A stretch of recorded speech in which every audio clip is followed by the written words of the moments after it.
हरि ओम।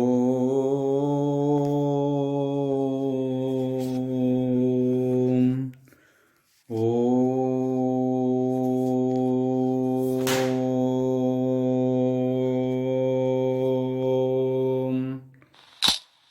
ओम।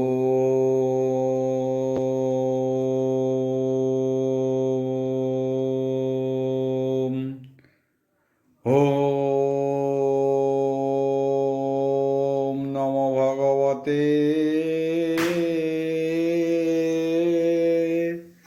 वासुदेवाय।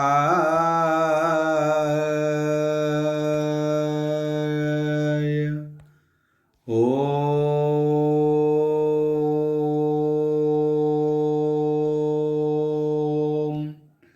नमो भगवते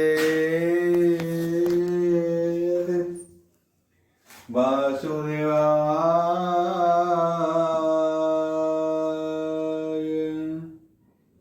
ओम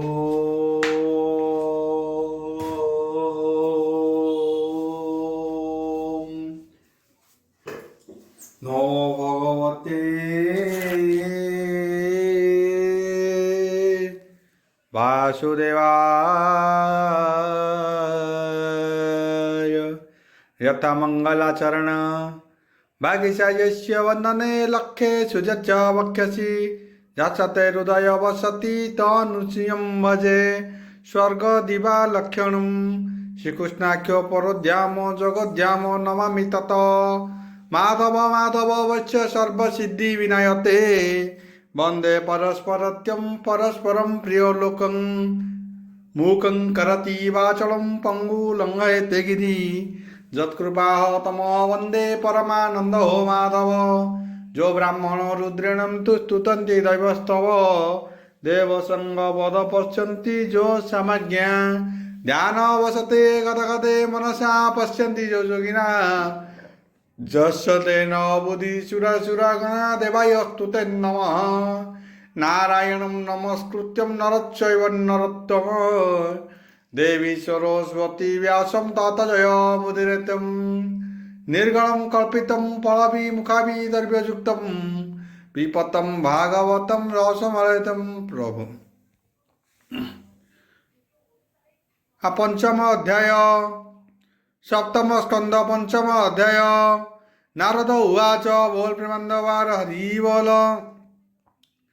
असुरकुले पुरोहित सर्वज्ञ शुक्र भृगुसुत मुनिंक पुत्र हवेनी भाई असंड कर्म नामे दुई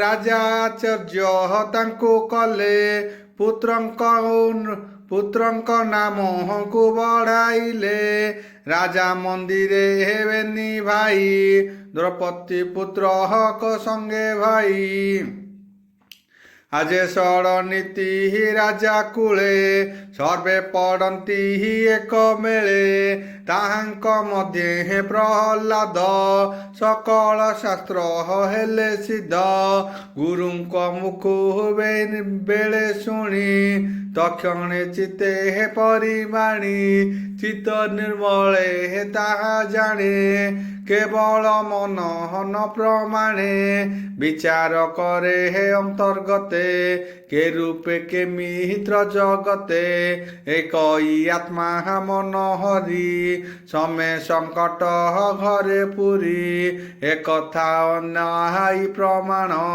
सकल आत्मा नारायण जे पाठ पढ़े हे भाइवते दृढ़ न धरे हे अंतर्गते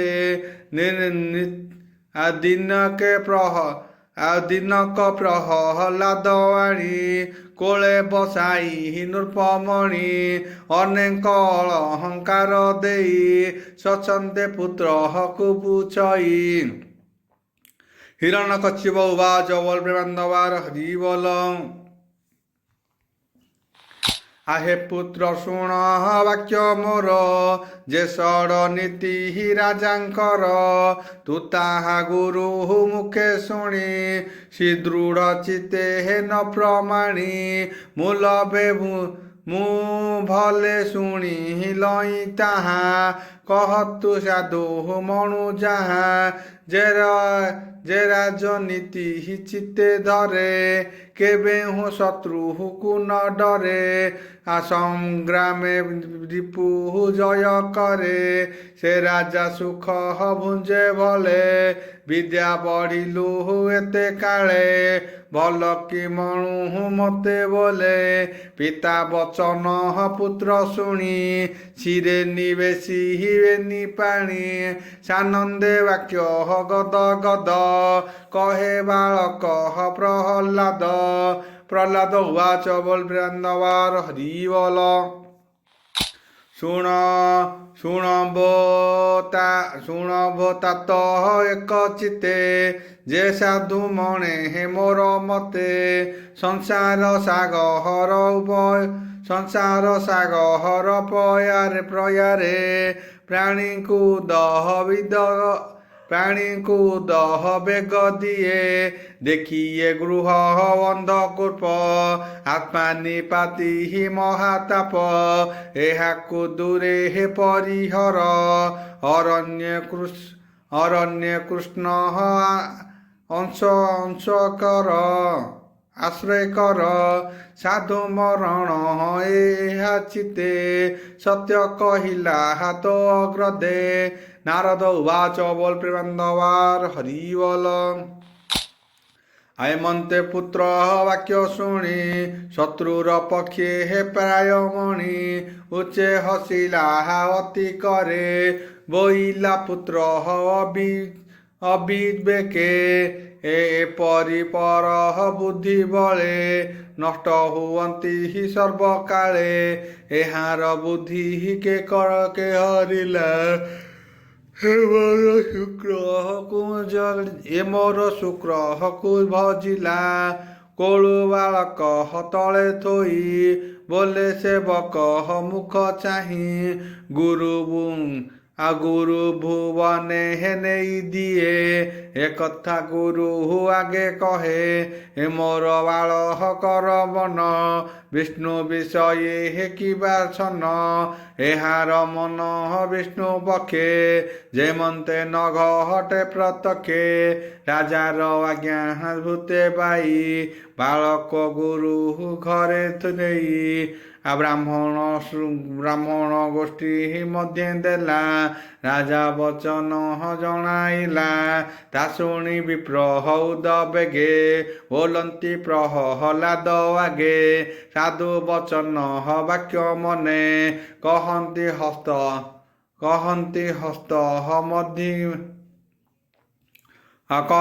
हस्त धरी हस्ते हे वश्य प्रहलाद शुण सर्वदा हेउ तो कल्याण आम्भंकु लाग हई संशय मिथ्या तु तेज सत्य कह बालक बुद्धि तोर देखी अद्भुत प्राय उपलेखी ताहार बुद्धि के करिला शत्रु भजने शिक्षा देला कि बाए स्वभाव तोहर आम्भंकु लागे हे अगोचर कह के तोते हे देला दीक्षा आम्भे श्रवणे हे करु इच्छा प्रहलाद उवाच बोल प्रेमानंदवार हरि बोल जाहार माया बले जन स्वप सुसर बुद्धि करे चिन्ह ଯାହାର ନାହିଁ ପରାପର ତାହାକୁ ମୋର ନମସ୍କାର।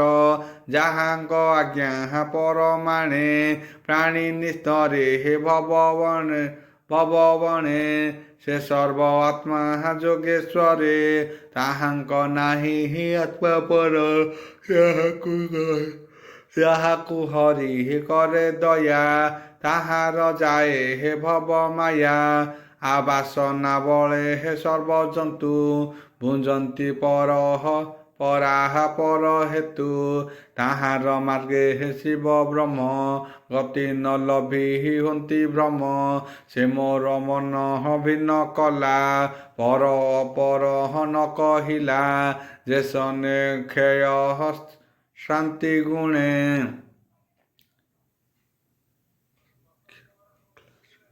ଆଜେସନେ ଅଖିଳାନ୍ତର ଗୁଣେ ଲୌହ ଭ୍ରମ ଇହି ଆକର୍ଷଣେ ମୋହର ମନ ସେହି ମତେ ଭ୍ରମ ଇ ବିଷ୍ଣୁର ଆୟତେ ନାରଦ ଉବାଚ ବଲବୃନ୍ଦବାର ହରିବଲ ଗୁରୁଙ୍କୁ କହି ଏ ବଚନ ପ୍ରହ୍ଲାଦ ହୋଇଲା ମୌନ ବାଳକ ବାଣୀ ଶୁଣି କନେ କୋପେ ହସିଲା ଗୁରୁ ମାନେ ସମୀପେ ଥିଲେ ହେ ରାଜା ଲୋକେ ଗୁରୁ ହିଁ ରାଜା ହାର ସେବକ କୋପେ କମ୍ପିଲେ ହେ ବାକ୍ୟ ଶୁଣି ତକ୍ଷଣେ ଘରୁ ବେତବାଣୀ ରାଜାର ବଂଶେ ହେ ଦୁରାଚାର ନିଶ୍ଚୟ ଜନ୍ମିଲା କୁଳାଙ୍ଗାର ଦୁର୍ଭିକ୍ଷ ପଣ ଏ ବାଳକ ଏହାକୁ ଦଣ୍ଡ ହୀନ ଦେ ରଖ ଚନ୍ଦନ ବନେ ହେ କାବୃକ୍ଷ ଚନ୍ଦନ ବନେ ହେ କାବୃକ୍ଷ ଦେଖତା ଜନ୍ମିଲା ପ୍ରତ୍ୟକ୍ଷ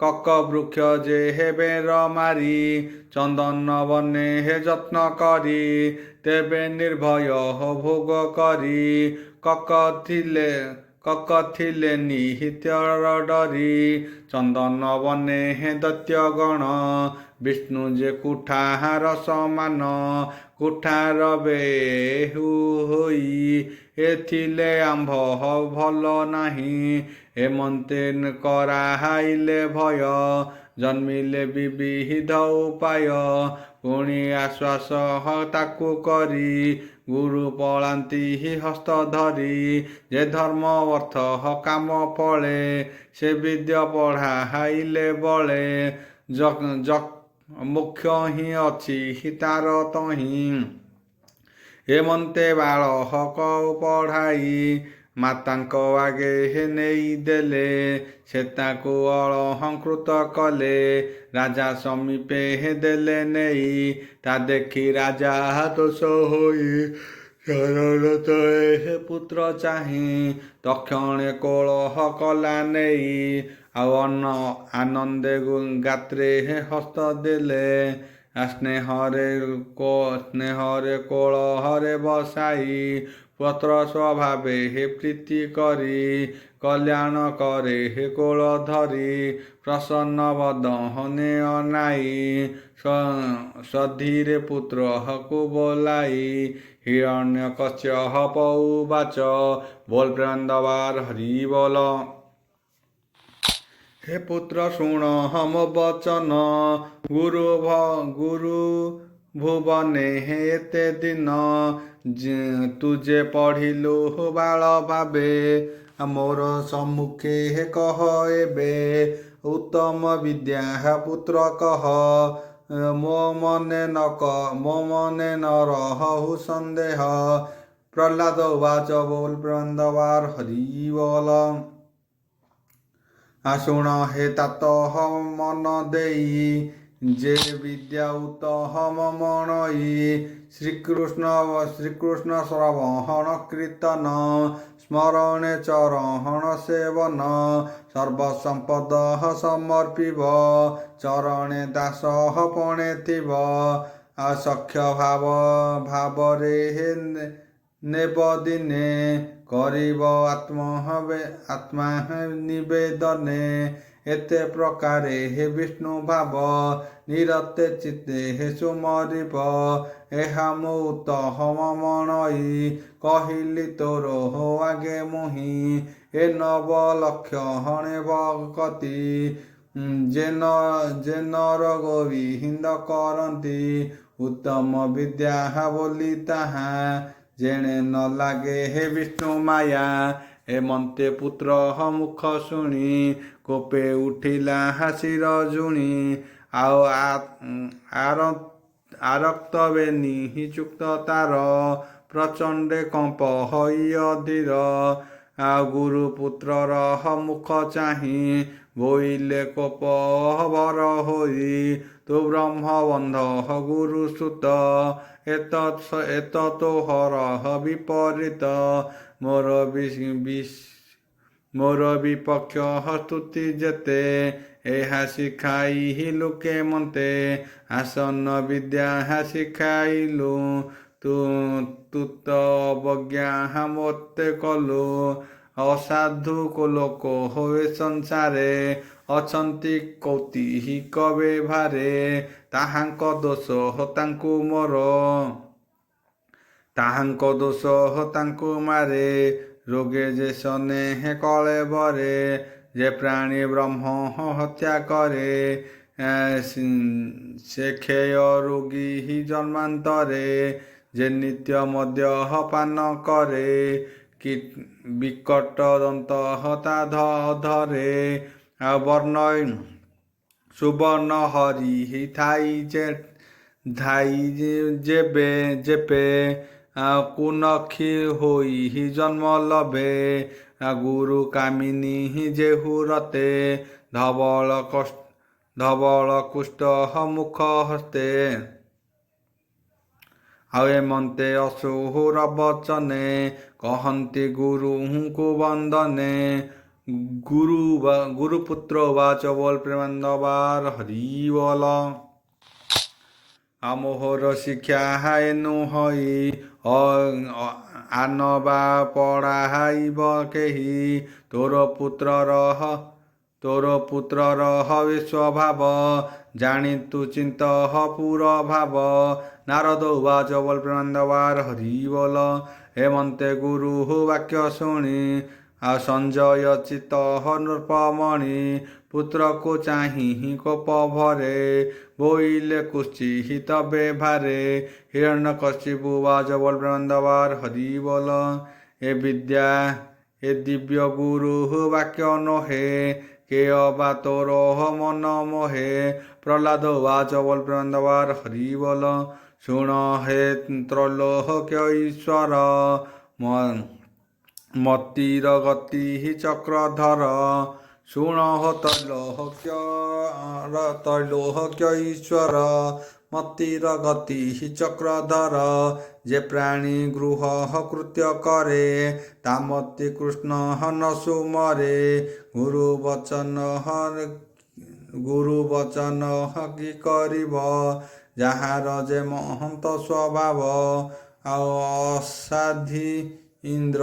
ଅସାଧି ଇନ୍ଦ୍ରିୟଙ୍କ ବଳେ ଗୃହସ୍ଥ ପଡ଼େ ରସା ତଳେ କୁଳ ବ୍ୟବହାରେ ବଶ ହୋଇ ଚର୍ବିତ ଚର୍ବହଣ କରଇ ତାହାଙ୍କ ମତି କୃଷ୍ଣ ଠାରେ କେବେ ହୁନ ହେ ଭକ୍ତି ଭାବେ ଯେ ପ୍ରାଣୀ ଦୁରାଶୟପଣେ ଅନର୍ଥା ଅର୍ଥ ପ୍ରାଣୀ ମନେ ସେ କାହୁଁ କୃଷ୍ଣଙ୍କୁ ପାଇବ ଯେ ବ୍ରହ୍ମା ଶଙ୍କରେ ଦୁର୍ଲଭ ଯାହାର ମତି ଅର୍ଥ ଧ୍ୟାଏ ସେ ପ୍ରାଣୀ ଲଭିବାତା କାହେଁ ଅନ୍ଧକୁ ଅନ୍ଧ ଯେନେ ବହେ ସେ ଈଶ୍ୱତନ୍ତ୍ରୀ ଭ୍ରମେ ମତେ ହେମନ୍ତେ ପ୍ରାଣୀଙ୍କ ସ୍ୱଭାବ କେମନ୍ତେ କୃଷ୍ଣଙ୍କୁ ଲଭିବ କୃଷ୍ଣ ଚରଣ ପଦ୍ମ ଦୁଇ ଏ ଘେନି ଲଭି ନ ପାରଇ ଯାହାର ଚରଣର ଅର୍ଥେ ସ୍ମରଣେ ଖଣ୍ଡ ହଇ ଅନର୍ଥେ ଯାହାଙ୍କ ଚରଣର ବିନ୍ଦେ ସେ ବିନ ପାରହନ୍ତି ସୁର ବୁନ୍ଦେ କୃଷ୍ଣ ଭକତ ପାଦ ଧୂଳି ଉଦକ ସଙ୍ଗେ ହିସିରେ ବୋଲି ତହିଁ ଯେ ସ୍ନାନ ନ କରଇ ହରିଙ୍କି ଲଭିବ ସେ କାହିଁ ହେମନ୍ତେ କହି ଦୈତ୍ୟ ବଳା ଆଉ ଅନ୍ତରେ ମହୁ ନ ରହିଲା। ଶୁଣି ଅସୁର କୋପ ଭରେ କୋଳରୁ ପକାଇଲା ତଳେ। ଋଷେ ଅସୁର ଚକ୍ଷୁ କଲା। ଅସୁର ଗଣେ ହିଁ ଆଜ୍ଞା ଦେଲା। ହିରଣ୍ୟକଶ୍ୟପ ଉବାଚ ବୋଲ ପ୍ରେମାନନ୍ଦବାର ହରି ବୋଲ। ଶୁଣ ହେ ନଇରତଗଣ ମୋର ପୁତ୍ରର ଦୁଷ୍ଟପଣ। ମଣଇ ଅର୍ଜିଲା ବେଭାରେ ଏହାକୁ ରାଜେ କର ଦୂରେ। ମୋର ଅନୁଜ ନାଶ କରି ଯେ ବିଷ୍ଣୁ ମୋହର ବୈରୀ। ତାହାର ପକ୍ଷେ ଏ ଧାଇଁଲା ନିଜ ସୁହୃଦ ଉପେକ୍ଷିଲା। ବିଷ୍ଣୁର ଦାସ ପଣେ ରହେ କେ ପ୍ରାଣୀ ଥାଉଁ ଏହା ସହେ। କେ ପ୍ରାଣ ଥାଉଁ ଏହା ସହେ। ବିଷ୍ଣୁର ଆଶ୍ରେ ଏ ମୋହର ନିଶ୍ଚୟ କରିବ ହଉ ଅପକାର। ପିତା ସୁହୃଦ ପୁତ୍ରଙ୍କର ଦୁସ୍ତର୍ଯ୍ୟ ସାହସ୍ର ବ୍ୟବହାର। ଏ ପଞ୍ଚବରହ ସରସ୍ୱତ ପିତାମାତାରେ ହେ ଅଭକତ। ଆପରର ପୁତ୍ର ହୋଇ ଯେବେ ଆପଣା ହିତ ଅନୁଭବେ। ତାହାକୁ ଜାଣି ନିଜ ସୁତ ରୋଗକୁ ଔଷଧ ଯେମନ୍ତ। ଆପଣା ତହୁଁ ଜାତ ହୋଇ ପରର ହିତେ ଯେବା ଥାଇ। ବ୍ୟାଧର ପ୍ରାୟ ଜନ୍ମ ତାର ତା ମଲେ ଆତ୍ମାରେ ନିସ୍ତାର। ଯେ ଅଙ୍ଗେ ସପହରାର ଘାତ କରେ ସେ ଅଙ୍ଗ ଦୋଷେ ପ୍ରାଣୀ ମରେ। ସେ ଅଙ୍ଗ ଛେଦି ପକାଇଲେ ଦେହେ ଜୀବନ ରହେ ଭଲେ। ଯେ ଦେହର କରେ ପର ହୋଇ ତାତଃ ଆନ ବନ୍ଧୁ ନାହିଁ। ଆଉ ଅତୀତ କରେ ବନ୍ଧୁ ଯେବେ ତାହାଙ୍କୁ ଦେଖି ଶତ୍ରୁ ଭାବେ। ଦେହକୁ ବ୍ୟାଧା ଜନ୍ମ ହୋଇ ଆତ୍ମା ସହିତେ ସଂହାରଇ। ଅରଣ୍ୟ ଉପହସଧି ଆଣି ରୋଗ ସଙ୍କଟ ତରେ ପ୍ରାଣୀ। ପର ପରେ ବିଚାରେ କେବା ଆପଣାରେ। ସୁହୃଦ ହୋଇ ଶତ୍ରୁପଣେ ପାପ ଚିନ୍ତଇ ଅନୁକ୍ଷଣେ। ନାନା ଉପାୟେ ତାକୁ ମାରି ସେ ମଲେ ସୁଖେ ପ୍ରାଣ ଧରି। ଯୋଗୀଙ୍କ ଯୋଗ ଧ୍ୟାନ କାଳେ ଦୃଷ୍ଟି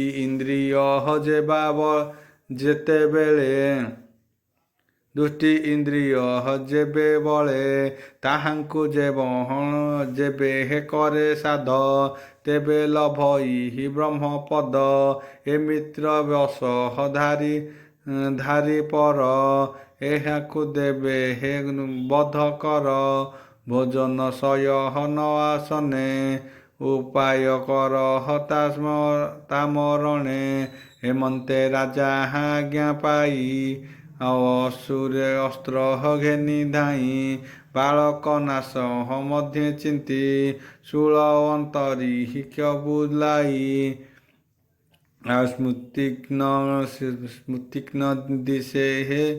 ସ୍ମୃତିଘ୍ନ ଦିଶେ ଦନ୍ତୁପନ୍ତି। କରାଳ ବଳହନେ ଚାହାନ୍ତି। ତମ୍ବାର ପର୍ଣ୍ଣ ପ୍ରାୟ ଢାଣି ଶିରେ କପିଳ ଜଟା ବେଣୀ। ନାଚନ୍ତି ଭୈରବ ନାଦେ ଅସୁର ଛନ୍ତି ପାଦେ। ଶୂଳ ବୁଲାଇ ମହାଘରେ ପିଟିଲେ ବାଳକ ଉପରେ। ତା ଦେଖି ଅସୁର କୁମର ମନେ ଚିନ୍ତିଲା ଚକ୍ରଧର। ଗୋବିନ୍ଦ ପାଦେ ଚିତ୍ତ ଦେଇ ବୋଲଇ ଅସୁରଙ୍କୁ ଚାହିଁ, ତୁମ୍ଭର ଦେହ ଯେବେ ହରି ଆତ୍ମା ସ୍ୱରୂପେ ଛନ୍ତି ପୁରୀ। ସକଳ ଶାସ୍ତ୍ରେ ହରି ଦେବେ ଘଟଣେ ଛନ୍ତି ଆତ୍ମଭାବେ। ଏକଥା ସତ୍ୟ ଯେବେ ହୋଇ ଶସ୍ତ୍ର ନ କାଟୁ ମୋର ଦେହି।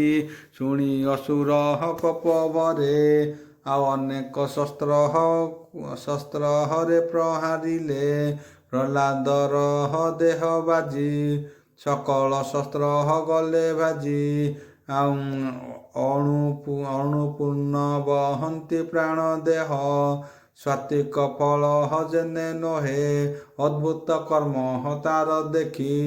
ତକ୍ଷଣେ ଆସହ ନଉ ଦେଖି ଆ ଭିତରେ ପଶିଲା ଅସୁର। ଭୟରେ କମ୍ପେ ଥରହର। ମନ୍ତ୍ରୀ ସଙ୍ଗତେ ବିଚାରିଲା ବାଳକ ମରହଣ ଚିନ୍ତିଲା। ଐରାବତ ଆଣି ନାଚେ ତାହାକୁ ଅଣାଇଲା ବେଗେ। ବୋଲଇ ଦନ୍ତା ଘାତ କର ଯେମନ୍ତେ ମରହଣ କୁମର। ଶୁଣି ଅନେକ ହସ୍ତି ତୁଲେ ବାଳକ ସମୀପେ ମିଳିଲେ। ହସ୍ତିଙ୍କୁ ଚାହିଁ ଦୈତ୍ୟ ବୋଲା ଆଉ ଅନ୍ତରେ କୃଷ୍ଣ ସୁମରିଲା। ମହାକ୍ରୋଧରେ ଗଜବରେ ନିଷ୍ଠୁର ଦନ୍ତ ଅଗ୍ରରେ। ଆଉ ନିଷ୍ଠାତେ କରହନ୍ତି ପ୍ରହାର ସକଳ ଦନ୍ତ ହେଲା ଚୂର। ଭୟେ ଭାଜିଲେ ହସ୍ତି ବଳ ଦେଖି ଅସୁର କୋପାନଳ। ତକ୍ଷଣେ ଆଦି ଅଷ୍ଟନାଗେ ଥିଲେ ଯେ ଅନ୍ତରିକ୍ଷ ମାର୍ଗେ। ତାହାଙ୍କୁ ରାଇ ନୃପବର ନିଷ୍ଠୁରେ ବୋଲ ହଇ ଉତ୍ତର।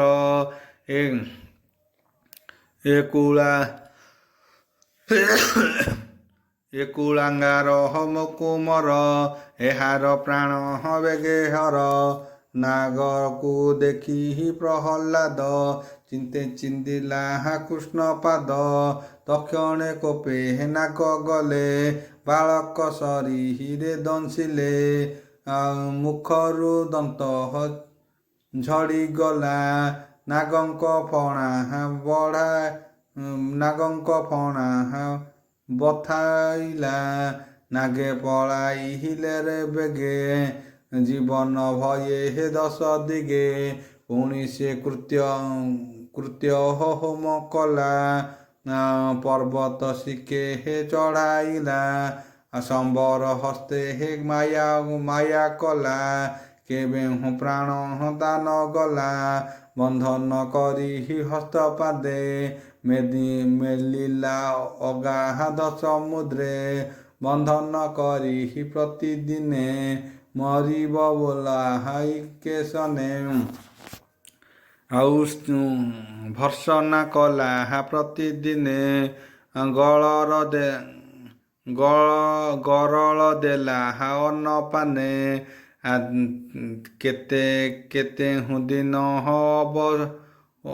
କେତେହୁଁ ଦିନ ଅଭୋଜନ ବଞ୍ଚିଲା ଅସୁର ନନ୍ଦନ। ହିମ ପବନ ଅଗ୍ନି ଜଳେ ପର୍ବତ ଚାପି କୋପାନଳେ। ନାନା ପ୍ରକାରେ କଷ୍ଟ ଦେଲା କେବେହୁଁ ବାଳକ ନ ମଲା। ସ୍ୱଭାବେ ପାପ ତାର ନାହିଁ ଦଣ୍ଡ ବିଧାନ ତାକୁ କେହି। କେବେହୁଁ ମାରି ନ ପାରିଲା ଚିନ୍ତା ସାଗରେ ନିମଜ୍ଜିଲା। ଜାଗ୍ରତ ସ୍ୱପ୍ନ ପ୍ରାୟ ହୋଇ କେବେହୁଁ ଶାନ୍ତ ନ ଭଜଇ। ଦେଖ ଏ ବାଳକ ବିଷୟେ କେତେ ନ ଚିନ୍ତିଲେ ଉପାଏ ଶତ୍ରୁର ପ୍ରାୟ ପଛେଥାନ୍ତି କେବେ ନ ଲାଗ ଚିତି ଆକର୍ଷଣ ଦେଖି ଯେତେ ମୁହିଁ କିଛି ନ କିଛି ଏହାର ହେଲା ନାହିଁ ପୁନଶ୍ଚ ଶେଷର ପ୍ରାୟସ କରି କିୟ ବା କରିବି ଉପାୟ ମହାନୁଭାବ ଏକୁମର ମହତ ଆମନ ବଚନେ ଅଗୋଚର ନିର୍ଭୟେ ଏତେ ଦୁଃଖ ସହେ ଏଣୁ ମୋଚିତ ମହାଭୟେ ଏହାର ତୁଲେ ବାଦ କଲେ ପ୍ରାଣ ମୁଁ ନ ପାଇଲି ବଲେ ହେମନ୍ତେ ଭାଳି ମନ ଦୁଃଖେ ଦଣ୍ଡେ ରହିଲେ ଅଧମୁଖେ ସାଧୁ ବିଷୟ ଦ୍ରୋହ କଲେ କେବା ସଂସାରେ ଥିବ ଭଲେ ଗୁରୁ କୁମରେ ତାହା ଶୁଣି ଅସୁର ମୁଖ ଗୁରୁପୁତ୍ର ଉବାଚ ବଲପ୍ରନ୍ଦବାର ହରି ବୋଲ ଶୁଣ ହେ ନୃପ ଚୂଡ଼ାମଣି ତୋପେ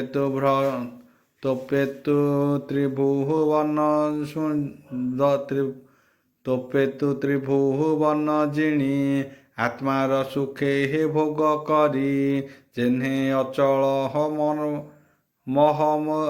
ମହମରି ତୋହର ରିପୁ ହୁଏ ସଂସାରେ ନ ଦେଖି ସରି ରବେ ଭାରେ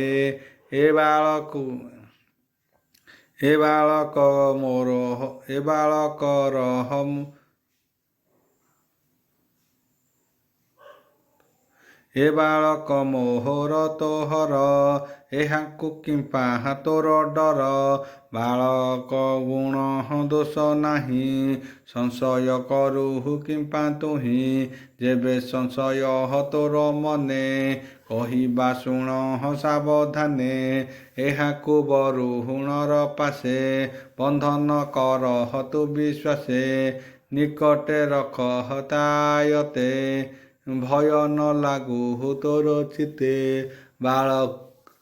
ବାଳୁତ ଦୋଷ ଛାଡ଼ିଲେ ସୁବୁଦ୍ଧି ପ୍ରକାଶିବ ଭଲେ ବ୍ରହ୍ମାର ପୁରୁ ଆମ୍ଭେ ତାତ ତୋ ପାଶେ ନ ଆହାସେ ଯାବତ ତାବତ ଥାଉ ଏହି ମତେ ସଂଶୟ ନ କର ତୁ ଚିତେ ଗୁରୁପୁତ୍ରଙ୍କ ବାକ୍ୟ ଶୁଣି ସନ୍ତୋଷେ କହେ ହେ ନୃପମଣି ହିରଣ୍ୟକଶ୍ୟପ ଉବାଚ ବଲପ୍ରନ୍ଦବାର ହରି ବୋଲ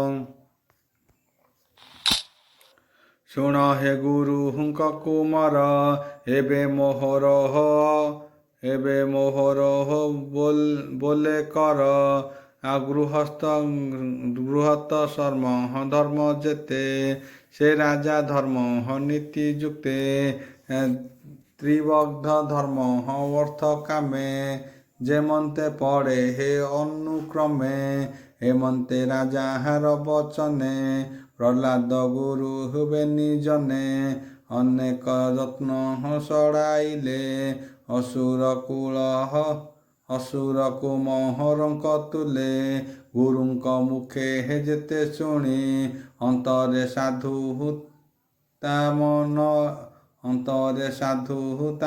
ମଣେ ଗୃହସ୍ଥ ଧର୍ମର ବ୍ୟବସ୍ଥା ଆତ୍ମାର ନିପାତ ଏ ବ୍ୟଥା ଏ ଧର୍ମ ମହି ହୁଅନ୍ତି ଜନ ଏତେ କି ମୋର ପ୍ରୟୋଜନ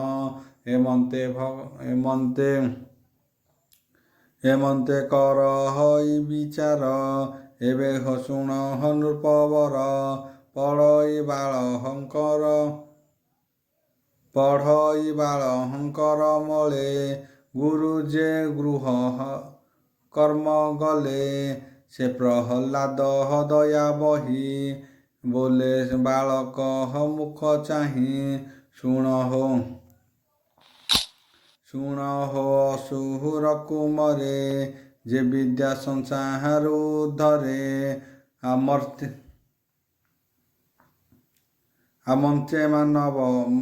ମର୍ତ୍ତେ ମାନବ ଦେହ ବହି ଆତ୍ମା ଜ୍ଞାନଟି ଯାର ନାହିଁ ତାର ଜୀବନ କାରଣ ଏବେ ହୋ ସାବଧାନେ ଶୁଣ ଏ ପିତା ପୁତ୍ରଙ୍କ ସମ୍ବାଦ ଶୁଣନ୍ତେ ନ ଲାହାଗେ ପ୍ରମାଦ କହଇ ନାଶ ଜଗନ୍ନାଥ ସପ୍ତମ ସ୍କନ୍ଧେ ହେ ଭାଗବତ ଇତି ଶ୍ରୀମଦ୍ଭାଗବତେ ମହାପୁରାଣେ ପରମାସ୍ୟା ସଂହିତା ସପ୍ତମ ସ୍କନ୍ଧେ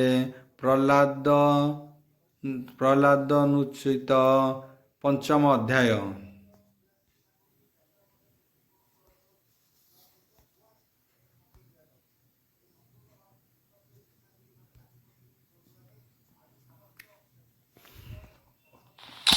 ଷଷ୍ଠ ଅଧ୍ୟାୟ ସପ୍ତମ ସ୍କନ୍ଧ ଷଷ୍ଠ ଅଧ୍ୟାୟ ପ୍ରହ୍ଲାଦ ଉବାଚ ବୋଲବନ୍ଦବାର ହରିବଲ ଶୁଣ ହେ ଅସୁର ବାଳକେ ଯେ ବିଦ୍ୟାସାଗର ନରକେ आहे ବୟସ୍କ ତୁମ୍ଭେ ଦେଖ ମୃତ୍ୟୁ ଅଧୀନେ ଜୀବ ଲୋକ ମାୟା କ୍ରୀଡ଼ାରେ ହେ ଭୋଳ ହୋଇ ତୁମ୍ଭର ଦେହ ଜ୍ଞାନ ନାହିଁ ବାଳୁତ ଯୁବା ବୃଦ୍ଧ ଦିହି କେବେ ମୃତ୍ୟୁ ନ ଡରଇ ଏଭାବେ ଚିତେ ଯେ ଚିନ୍ତିତି ଅନ୍ତେ ସେ କହିବ ହଲ୍ୟ ଭୁଞ୍ଜନ୍ତି ଯେବେ ଅଶେଷ ଗ୍ରନ୍ଥ ପଢ଼ି ଆତ୍ମାର ଗତି ଦୃଢ଼ କରି ପର ଅପର ବୋଲି ଚିନ୍ତି ସେ ମୃତ୍ୟୁ ମୁଖେ ନ ସଞ୍ଚନ୍ତି।